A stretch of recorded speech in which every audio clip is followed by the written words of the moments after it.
Hello అండి, welcome to Shweta boutique అండి. ఇది వచ్చేసి మనకు మంచి బ్రింజల్ కలర్ కాంబినేషన్లో ఇలా 2 సైడ్ బార్డర్ అయితే వస్తుంది.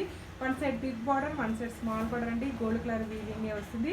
2 సైడ్ మనకి బార్డర్ పైన వచ్చేసి కలంకారీ డిజైన్ అయితే వస్తుంది. మిడిల్లో వచ్చేసి మనకు చెక్స్ డిజైన్ అయితే వస్తుంది. 1 side big border, 1 side small border అండి. చాలా బాగున్నాయి సారీస్ వచ్చేసి.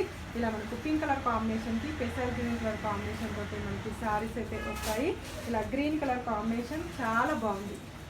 ఇలా 2 సైడ్ మనకి బార్డర్ అయితే వస్తుంది. మనకి ఇలా గోల్డ్ కలర్ కాంబినేషన్ తోటి ఇలా మనకు బ్రింజల్ కలర్ కాంబినేషన్ తోటి బార్డర్ అయితే వస్తుంది. బార్డర్లో వచ్చేసి గోల్డ్ కలర్ వీవింగ్ వస్తుంది. బార్డర్ పైన కలంకారీ డిజైన్ అయితే వస్తుంది. మిడిల్లో వచ్చేసి చెక్స్ డిజైన్ అయితే వస్తుంది. ఇలా 1 side big border, 1 side small border అండి. మనకి బ్లౌజ్ వచ్చేసి కాంట్రాస్ట్ బ్లౌజ్ అయితే వస్తుంది. బ్లౌజ్ కూడా ఈ విధంగా బార్డర్ అయితే వస్తుంది. కలంకారీ డిజైన్ అయితే వస్తుంది. మనకి టోటల్ సారీ కూడా వచ్చేసి ఈ విధంగా అయితే వస్తుంది. పళ్ళు వచ్చేసి ఈ విధంగా అయితే వస్తుంది. బాయ్ అండి.